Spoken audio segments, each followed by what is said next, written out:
ജനങ്ങൾ നോക്കുന്ന സ്ഥാനമാണെന്ന് നിനക്കറിയാം. അത് ജനങ്ങൾ ഉറ്റുനോക്കുന്ന സ്ഥലമാണെന്ന് നിനക്കറിയാം. അള്ളാഹുവിന്റെ ഭാഗത്ത് നിന്നൊരു ചോദ്യം കടന്നു വരികയാ.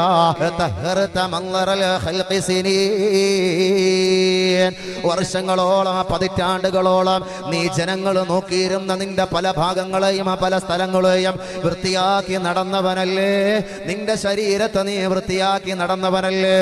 നിനക്കൊരു വാഹനമുണ്ടെങ്കിൽ ആ വാഹനത്തെ നീ വൃത്തിയാക്കിക്കൊണ്ട് നടന്നവനല്ലേ? എന്തുകൊണ്ടാണ് മൻളറൽ ഖൽഖി?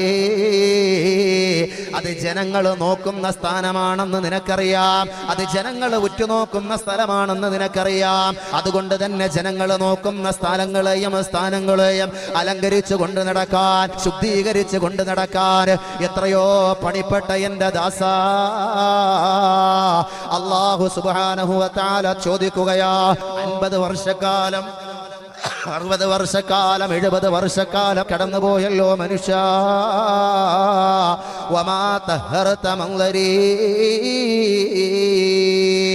ഞാൻ നോക്കുമെന്ന് നിനക്കുറപ്പുണ്ടായിരുന്ന, ഞാൻ നോക്കുന്ന ഒരു സ്ഥാനത്തിനെ, ഒരു സ്ഥലത്തിനെ നിനക്ക് ഇന്നേ വരെ ശുദ്ധീകരിക്കാൻ കഴിഞ്ഞിട്ടുണ്ടോ? അഥവാ എന്റെ നോട്ടസ്ഥാനമാണെന്ന് നീ മനസ്സിലാക്കിയിട്ടുള്ള അള്ളാഹു നോക്കുന്നത് എവിടെയാണ് സഹോദര?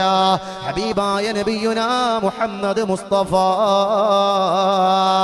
സല്ലല്ലാഹു അലൈഹി വസല്ലമ തങ്ങൾ പഠിപ്പിച്ചതല്ലേ? അള്ളാഹുവിന്റെ നോട്ടം നിന്റെ ശരീരത്തിലേക്കല്ല, വസ്ത്രത്തിലേക്കല്ല, നിന്റെ പറമ്പിലോട്ടല്ല, പാടത്തോട്ടല്ല, ഭവനത്തിലോട്ടല്ല, നിന്റെ സമ്പത്തിന്റെ പളപളപ്പിലോട്ടല്ല, നിന്റെ ആർഭാടത്തിന്റെ ഗരിമയിലോട്ടല്ല.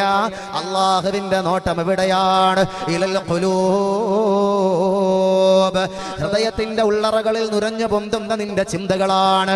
ആ ചിന്തകളിലേക്കാണ്, കരുതലുകളിലേക്കാണ്, നീയത്തുകളിലേക്കാണ്. ജഗാണ്ട കടാഹങ്ങളുടെ അധിപനായ റബ്ബുൽ ഇസ്സത്തായ തമ്പുരാന്റെ നോട്ടമെങ്കിൽ ഇന്നേ വരെ നിനക്കതിനെ ശുദ്ധീകരിക്കാൻ കഴിഞ്ഞിട്ടുണ്ടോ ചെറുപ്പക്കാരാ?